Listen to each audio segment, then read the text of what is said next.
சொல்லு பாரு கரண்டி கண்டிப்பா வெந்திருக்கும் வடிச்சு விட்டு அதை கஞ்சி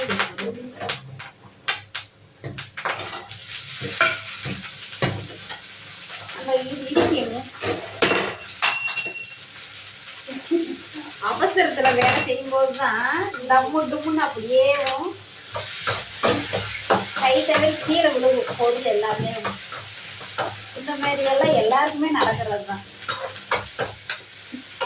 டாட்டா சொல்லிட்டே இருக்க அந்த வேலையை பாரு. போய் வேலை கிளம்பணும். இப்பயே மணி 7 மணி ஆயிடுச்சுங்க. நைட்டே போகலாம் பாருங்க. ஒரு ஆள் கூட இருந்தாலும் சோம்பேறி ஆகணும். இப்போ சுண்டக்காய் குழம்புக்கு எப்படி தெரியாது. என்ன புளி ஊற்றுறீங்களா? இது என்ன குருதை தானே? புளியை ஊற்றி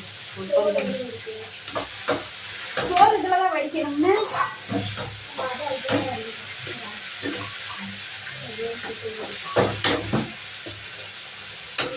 பாருங்கள இந்த குழம்பு எடுத்து வைக்கிறதுன்னு பார்த்துட்டேன்.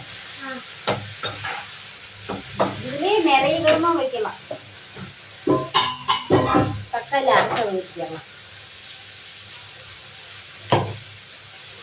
டக்குன்னு பாரு. இப்போ கஞ்சி வைக்க போறியா? ஊன கஞ்சி வைக்க போறாங்க.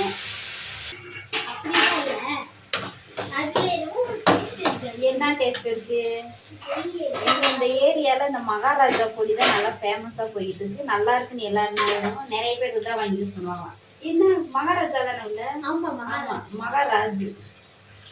மகாராஜ் மசாலா வீட்டு குழம்பு சொல்லு. அதான் இன்னைக்கு வத்த குழம்பு அந்த பொடியை போட்டு தான் வைக்கிறோம். சாப்பிட்டு எப்படி இருக்குன்னு சொல்றேன் அந்த வீடியோ. எவ்வளோ 3/4 பாக்கெட் போட்டிருக்கேன். போதும்ல? குழம்பு தகுந்த மாதிரி நம்ம என்னம்மா நின்றுக்கிறோம்.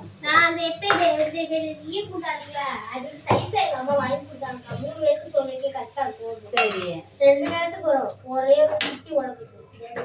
எங்க புளி ஊற போடலையா? சரி சரி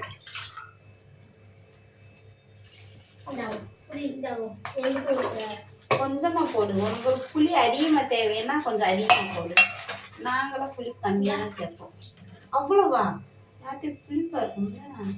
ஏற்கனவே 2 தக்காளி பழம் போட்டிருக்கேன். சரி ரசத்துக்கு வச்சுக்கலாம். புளி நீங்க அதிகமா சாப்பிடுவீங்கன்னா போட்டுடலாம். ஆனா இருந்தாலும் இந்த புளியில் அதிகம் தான். நான் கம்மியா கொஞ்சமா தான் சேர்த்தேன். இந்த புள்ள பாருங்க எவ்வளவு புளி சேர்த்துருக்கேன் பாருங்க. புளிப்பு உரப்பு கொஞ்சம் அப்படி இருந்தா நான் சாப்பிடுவேன். உங்க அண்ணன் சாப்பிட மாட்டாரு. அப்படி வச்சா நல்லா இருக்கு. இல்லாம உரப்பு இல்லாம தாத்தா பாட்டிகளுக்கு சமைச்சு சாப்பிட்டு சாப்பிட்டாக்கே இருங்க. சரி வயசானவங்க கொடுக்குற மாதிரி சாப்பிடறது நல்லதுதான். ஆனா அது மாதிரி சாப்பிடும்போது ஆசையா இருக்கு. சாப்பிடுறதுக்கு நல்லா இருக்கும். ரெடி ஆயிடுச்சு. இறக்கிடலாம். வத்த குழம்பு நல்லா ரெடி ஆயிடுச்சு. எங்க உள்ள துணி? இன்னொரு துணி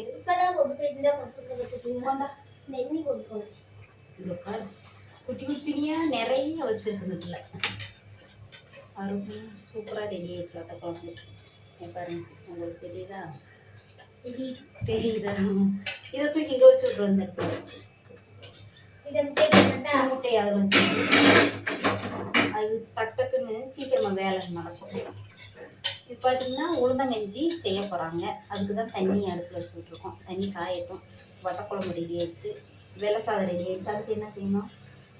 அதுக்கப்புறம் இந்த கொஞ்சம் பருப்பு வேக போடணும். ரசத்துக்கு ரெடி பண்ணுறேன். ரசம் வச்சு பருப்பு வச்சுட்டு முட்டை வச்சுருக்கோம்ல, உருளைக்கிழங்கு அவ்வளோதான். லெமன் சாதம் செய்யணும்னா அதில் வேணான்ட்டாங்களா?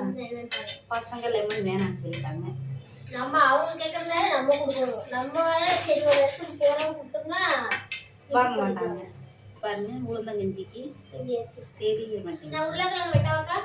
உருளைக்கிழங்கு வெட்டு மேலேயே வச்சு விட்டு